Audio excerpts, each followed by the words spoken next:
ਮੈਂ ਜਦੋਂ ਪੜ੍ਹਨ ਗਿਆ ਨਾ ਉੱਥੇ ਅਮਰੀਕਾ 'ਚ ਅਤੇ ਵਾਪਸੀ ਤੇ ਮੈਂ ਫਿਰ ਉਹ UNO ਦੇ ਦਫ਼ਤਰ 'ਚ ਇਹਨਾਂ ਦਾ ਦਫ਼ਤਰ ਸੀ ਉੱਥੇ ਮੈਂ ਗਿਆ। ਉਹ ਮੈਨੂੰ ਪੁੱਛਦੀ ਜਰਾ ਕੰਪੇਅਰ ਕਰੋ ਨਾ ਆਪਣੇ ਸ਼ਹਿਰਾਂ ਨੂੰ ਸਾਡੇ ਸ਼ਹਿਰਾਂ ਨਾਲ।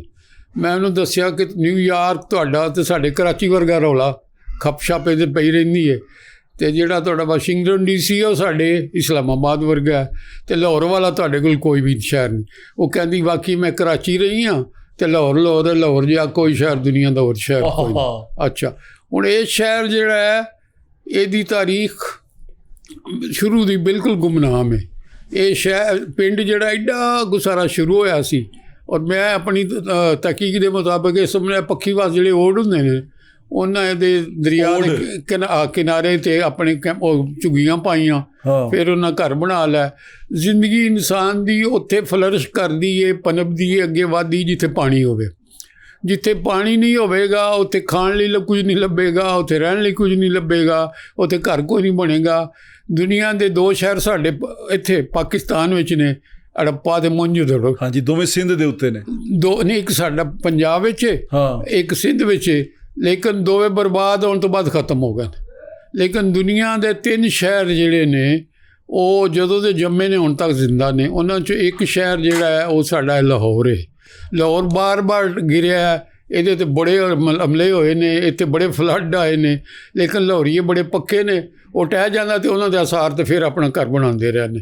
ਇੱਥੇ ਮੈਂ ਲੰਡੇ ਬਾਜ਼ਾਰ 'ਚ ਕੋਈ ਮੈਨੂੰ ਲੈ ਕੇ ਗਿਆ ਸੀ ਅਤੇ ਮੈਂ ਕੋਈ 3ਜੀ ਮੰਜ਼ਿਲ ਥੱਲੇ ਗਿਆ ਸਾਂ, ਅਤੇ ਉਹ 3ਜੀ ਮੰਜ਼ਿਲ ਕਿਹੜੀ ਸੀ ਜਿਹੜੀ ਕਿ ਦਰਿਆ ਰਾਵੀ ਦੇ ਕਿਨਾਰੇ 'ਤੇ ਬਰਾਬਰ ਸੀ, ਅਤੇ ਲੋਕ ਰਹਿੰਦੇ ਰਹਿਣ। ਇਸੇ ਤਰ੍ਹਾਂ ਦੂਜਾ ਸ਼ਹਿਰ ਜਿਹੜਾ ਵੱਡਾ ਹੈ ਉਹ ਦਮਿਸ਼ਕ ਹੈ, ਸ਼ਾਮ ਦਾ ਸ਼ਹਿਰ। ਉਹ ਵੀ ਜਦੋਂ ਦਾ ਬਣਿਆ ਉਹ ਸ਼ਹਿਰ ਅੱਜ ਤੱਕ ਕਾਇਮ ਦਾਇਮ। ਤੀਜਾ ਸ਼ਹਿਰ ਇਰਾਕ ਵਿੱਚ ਅਰਬੀਲ ਉਹਦਾ ਨਾਂ ਹੈ। ਅਰਬੀਲ ਵੀ ਆਪਣੀ ਪੈਦਾਇਸ਼ ਤੋਂ ਲੱਗ ਕੇ ਹੁਣ ਤੱਕ ਕਾਇਮ ਅਤੇ ਦਾਇਮ। ਲੇਕਿਨ ਉਹਨਾਂ ਦੋਵਾਂ ਵਿੱਚੋਂ ਜਿਹੜਾ ਲਾਹੌਰ ਹੈ ਉਹਦਾ ਕੋਈ ਮੁਕਾਬਲਾ ਨਹੀਂ। ਇਹ ਸ਼ਹਿਰ ਜਿਹੜਾ ਹੈ ਇਹਦੀ ਕਮਾਲ ਇਹ ਵੇ ਕਿ ਇੱਥੇ ਦੁਨੀਆ ਜਾਣ ਦਾ ਤੁਹਾਨੂੰ ਪਤਾ ਪਾਣੀ ਵੀ ਹੈ। ਹਾਂਜੀ, ਅੰਡਰਗਰਾਊਂਡ ਪਾਣੀ ਵੀ ਹੈ, ਬਾਰਿਸ਼ ਦਾ ਪਾਣੀ ਵੀ ਹੈ, ਦਰਿਆਵਾਂ ਦਾ ਪਾਣੀ ਵੀ ਹੈ, ਅਤੇ ਜ਼ਿੰਦਗੀ ਉੱਥੇ ਚੱਲਦੀ ਜਿੱਥੇ ਪਾਣੀ ਹੋਵੇ। ਜਿੱਥੇ ਪਾਣੀ ਕੋਈ ਨਹੀਂ ਹੋਵੇ ਨਾ, ਕੀਨੀਆ ਅੱਜ ਉਹ ਸੁੱਕੇ ਪਏ ਨੇ, ਰਗੇ ਪਏ ਨੇ, ਕੋਈ ਸ਼ੈ ਨਹੀਂ ਉੱਥੇ, ਕਾਲੇ ਸਿਆਹ ਹੁੰਦੇ ਨੇ, ਧੁੱਪ ਦੇ ਨਾਲ ਲੱਗੇ ਰਹਿੰਦੇ।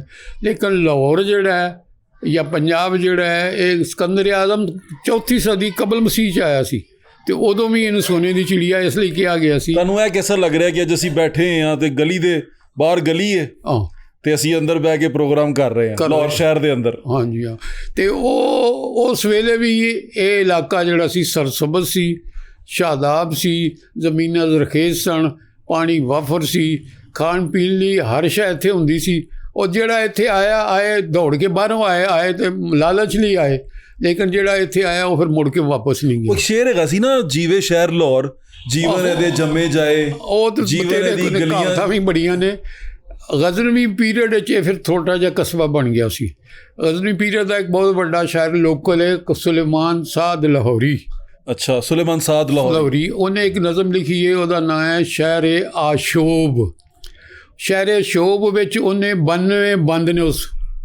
ਉਹ ਇੱਕ ਹਰ ਬੰਦ ਇੱਕ ਆਰਟਿਸਟ ਦੇ ਬਾਰੇ ਵਿੱਚ, ਇੱਕ ਫਨਕਾਰ ਦੇ ਬਾਰੇ 'ਚ, ਇੱਕ ਪੇਸ਼ਾ ਕਰਾਫਟ ਦੇ ਬਾਰੇ ਵਿੱਚ। ਅਤੇ ਗਜ਼ਨਵੀ ਪੀਰੀਅਡ 11ਵੀਂ ਸਦੀ ਈਸਵੀ ਬਣਦਾ, ਅਤੇ 11ਵੀਂ ਸਦੀ ਈਸਵੀ ਵਿੱਚ ਜਦੋਂ ਇੰਨੇ ਫਨਕਾਰ ਇਸ ਲਾਹੌਰ ਵਿੱਚ ਸਨ ਅਤੇ ਫਿਰ ਅੱਗੇ ਵੱਧਦੇ ਗਿਆ। ਦੂਜਾ ਕਮਾਲ ਇਹ ਵੇ ਕਿ ਇੱਥੇ ਇਰਾਕੀ ਵੀ ਆਏ ਨੇ, ਇੱਥੇ ਸੈਂਟਰਲ ਏਸ਼ੀਅਨ ਵੀ ਆਏ ਨੇ, ਇੱਥੇ ਮੰਗੋਲੀਅਨ ਵੀ ਆਏ ਨੇ, ਇੱਥੇ ਅਰਬ ਵੀ ਆਏ ਨੇ। ਉਹ ਆਉਂਦੇ ਸਨ ਅਤੇ ਆਪਣੇ ਨਾਲ ਹਰ ਇੱਕ ਆਪਣੀ ਰਵਾਇਤ ਵੀ ਲਿਆਉਂਦਾ ਸੀ, ਆਪਣੀ ਰਸਮ ਵੀ ਲਿਆਉਂਦਾ ਸੀ। ਉਹ ਜਿਸਲੇ ਅੰਦਰੂਨੇ ਸ਼ਹਿਰ ਵਿੱਚ ਇਕੱਠੇ ਬਹਿੰਦੇ ਸਨ, ਅੱਧੀਆਂ ਰਵਾਇਤਾਂ ਸਾਡੀਆਂ ਲੈ ਲੈਂਦੇ ਸਨ, ਅੱਧੀਆਂ ਹੁੰਦੀਆਂ ਹੁਣ ਇੱਕ ਨਵਾਂ ਕਲਚਰ ਆ ਜਾਂਦਾ ਸੀ। ਨਤੀਜਾ ਇਹ ਹੋਇਆ ਕਿ ਉਹ ਕਲਚਰ ਸਾਡਾ ਕਦੀ ਜਮੂਦ ਦਾ ਸ਼ਿਕਾਰ ਨਹੀਂ ਹੋਇਆ। ਅੱਛਾ ਸਰ, ਮੈਂ ਸਵਾਲ ਪੁੱਛਣਾ ਚਾਹੁੰਦਾ ਤੁਸੀਂ ਮੈਂ ਪੁੱਛਣਾ ਚਾਹੁੰਦਾ ਕਿ ਸਾਡਾ ਜਿਹੜਾ ਹੈਗਾ ਕਲਚਰ, ਜਿਹਨੂੰ ਲਾਹੌਰ ਦਾ ਕਲਚਰ ਕਿਹਾ ਜਾਂਦਾ, ਉਹ ਕੀ ਹੈ? ਜੋ ਮੈਂ ਤੁਹਾਨੂੰ ਪੁੱਛਣਾ ਚਾਹ ਰਿਹਾ ਸੀ, ਕਲਚਰ ਕੀ ਹੈ ਸਾਡਾ? ਸੀ ਕੀ ਕਲਚਰ ਹੈਗਾ? ਕਲਚਰ ਹੁੰਦਾ ਕੀ ਹੈ? ਕਲਚਰ ਕੀ ਹੁੰਦਾ ਹੈ? ਤੁਹਾਡਾ ਤਰਜ਼ੇ ਜ਼ਿੰਦਗੀ ਰਹਿਣ ਸਹਿਣ ਦਾ।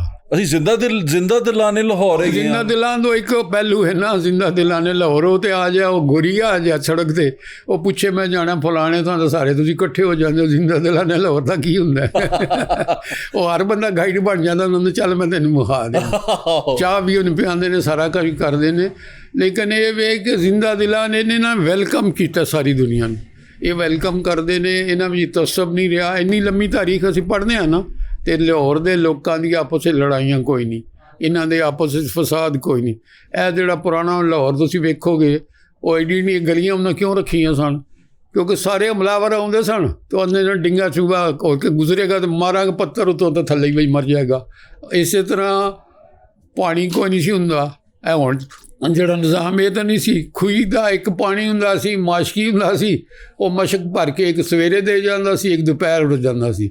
ਨਤੀਜਾ ਹੁੰਦਾ ਸੀ ਜਿਸਲੇ ਦੁਪਹਿਰ ਵੇਲੇ ਜਾਂ ਸਵੇਰ ਵੇਲੇ ਘਰੋਂ ਪਾਣੀ ਮੁੱਕ ਜਾਂਦਾ ਸੀ, ਲਾਹੌਰੀਏ ਕੀ ਕਰਦੇ ਹੁੰਦੇ ਸੀ, ਉਹਨਾਂ ਸਿਰ ਅੱਗੇ ਕਰਕੇ ਤੇ ਧੋ ਲੈਂਦੇ ਸੀ ਤੇ ਉਹਦਾ ਨਾਂ ਉਹਨਾਂ ਰੱਖ ਲਿਆ ਲਾਹੌਰੀ ਨਹਾਣਾ ਹੋ ਗਿਆ ਨਾ, ਲਾਹੌਰੀ ਨਹਾਣਾ। ਤੁਸੀਂ ਅਗਰ ਮਿਰਜ਼ਾ ਦੀ ਬਾਈਸਾਈਕਲ ਪੜ੍ਹੀ ਹੋਵੇ, ਉਹ ਕਹਾਣੀ 10ਵੀਂ ਪੜ੍ਹਾਉਂਦੇ ਹੁੰਦੇ ਸਨ, ਤੇ ਉਹ ਬੰਦਾ ਉਹਦਾ ਪਿਤਰਸ ਬੁਖਾਰੀ ਦੇ ਵਿੱਚ ਓਵਰਕੋਟ ਲਾ ਲੈਂਦੇ, ਐਡੀ ਐਡੀ ਮੈਲ ਉਹਦੇ ਜਿਸਮ ਤੇ ਜੰਮੀ ਹੁੰਦੀ, ਉਹ ਸਾਰਾ ਸਾਲ ਨਹਾਉਂਦਾ ਨਹੀਂ।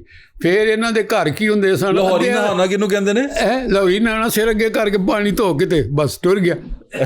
ਮੈਨੂੰ ਲੱਗਾ ਸਿਰਫ ਫਰਾਂਸ 'ਚ ਨਹੀਂ ਨਹਾਉਂਦੇ, ਲਾਹੌਰ 'ਚ ਵੀ ਨਹੀਂ, ਮੈਨੂੰ ਲੱਗਾ ਸਿਰਫ ਫਰਾਂਸ 'ਚ ਨਹੀਂ ਨਹਾਉਂਦੇ। ਨਹੀਂ, ਉੱਥੇ ਤੇ ਯੂਰਪ ਵਿੱਚ ਹੁੰਦਾ ਸੀ, ਉਹਨਾਂ ਦੇ ਸਾਰੇ ਪਾਈਪਾਂ 'ਚ ਪਾਣੀ ਜੰਮ ਜਾਂਦਾ ਸੀ। 6 ਮਹੀਨੇ ਉਹਨਾਂ ਨੂੰ ਪਾਣੀ ਗਰੀਬਾਂ ਨੂੰ ਨਹੀਂ ਸੀ ਲੱਭਦਾ ਹੁੰਦਾ, ਤੇ ਉੱਥੇ ਵੀ ਨਹੀਂ ਸਨ ਨਹਾਉਂਦੇ। ਤੇ ਅਸੀਂ ਆਲਸੀ 'ਚ ਨਹੀਂ ਨਹਾਉਂਦੇ ਸੀ, ਅਸੀਂ ਕੀ ਆਲਸੀ 'ਚ ਨਹੀਂ ਨਹਾਉਂਦੇ ਸੀ। ਹਾਂ, ਉਹ ਇਸੇ ਤਰ੍ਹਾਂ ਇਹ ਵੇ ਕਿ ਇਹ ਜਿਹੜੇ ਲੋਕ ਦੂਸਰੇ ਸੀ, ਅੱਧੇ ਹਾਤੇ ਦਾ ਘਰ ਬੜਾ ਫਖਰ ਹੁੰਦਾ ਸੀ ਲਾਹੌਰ ਵਿੱਚ। ਉਹ ਹਾਤਾ ਕੀ ਹੁੰਦਾ ਸੀ, ਜਿਸ ਲਈ ਇੱਕ ਬੰਦਾ ਹੁੰਦਾ ਸੀ, ਉਹ ਅੱਧਾ ਹਾਤੇ ਦਾ ਘਰ ਬਣਾ ਲੈਂਦਾ ਸੀ, ਇੱਕ ਥੱਲੇ ਕਮਰਾ, ਇੱਕ ਉੱਤੇ ਕਮਰਾ, ਤੇ ਨਤੀਜਾ ਇਹ ਹੁੰਦਾ ਸੀ ਕਿ ਉਹਦੇ ਕੋਲ 5-4 ਬਾਲ ਹੋ ਜਾਂਦੇ ਸੀ। ਹੁਣ ਪਲੰਗ ਇੱਕੋ ਕਮਰੇ 'ਚ ਡਹਿੰਦਾ ਸੀ, ਅੱਧੇ ਜ਼ਮੀਨ ਥੱਲੇ ਫਰਸ਼ ਦੇ ਕਮਰੇ ਥੱਲੇ ਹੁੰਦੇ ਸੀ, ਅੱਧੇ ਉੱਤੇ ਹੁੰਦੇ ਸੀ। ਲਾਹੌਰ 'ਚ ਉਮਰਾ ਹੈਗੇ ਸਨ, ਉਮਰਾ ਅਮੀਰ।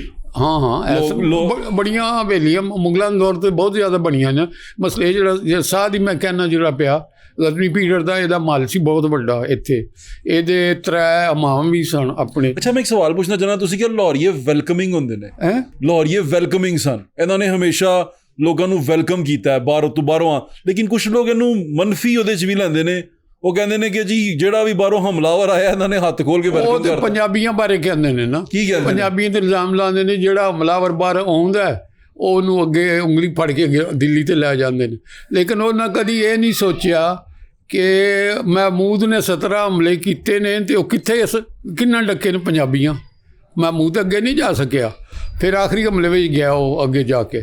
ਇਸੇ ਤਰ੍ਹਾਂ ਅਹਿਮਦ ਸ਼ਾਹ ਦੁਰਾਨੀ ਦੇ 11 ਹਮਲੇ ਨੇ, ਉਹ ਅਹਿਮਦ ਨੂੰ ਇੱਥੇ ਕੁੱਟ ਪਈ ਸੀ, ਮਾਰ ਪਈ ਸੀ, ਤੇ ਉਹ ਜ਼ਖਮੀ ਹੋ ਕੇ ਵਾਪਸ ਨੱਸ ਗਿਆ ਸੀ ਇੱਥੇ ਲਾਹੌਰ ਹੀ ਨਹੀਂ, ਅੱਗੇ ਜਲੰਧਰ ਦੇ ਕੋਲ ਉਹਨੂੰ ਮਾਰਿਆ ਸੀ ਨੇ ਲੋਕਾਂ। ਇਸੇ ਤਰ੍ਹਾਂ ਹੋਰ ਹਮਲਾਵਰ ਵੀ ਜਿਹੜੇ ਦੇਖੋਗੇ ਨਾ, ਅਗਰ ਪੰਜਾਬੀਆਂ ਨੇ ਰਜਿਸਟ ਨਹੀਂ ਕੀਤਾ ਤੇ ਅੱਗੇ ਕੋਈ ਨਹੀਂ ਡੱਕ ਸਕਿਆ। ਉਹ ਆਰਾਮ ਨਾਲ ਜਾ ਕੇ ਦਿੱਲੀ ਤੇ ਕਬਜ਼ਾ ਕਰਦਾ ਸੀ। ਨਾਦਰ ਸ਼ਾਹ ਆਇਆ, ਤੇ ਇਹ ਗੱਲਾਂ ਕਿਉਂ ਬਣ ਗਈਆਂ ਕਿ ਪੰਜਾਬੀ ਜੀ ਹਰ ਕਿਸੇ ਨੂੰ ਲੈ ਮੁਤਅਸਬ ਲੋਕ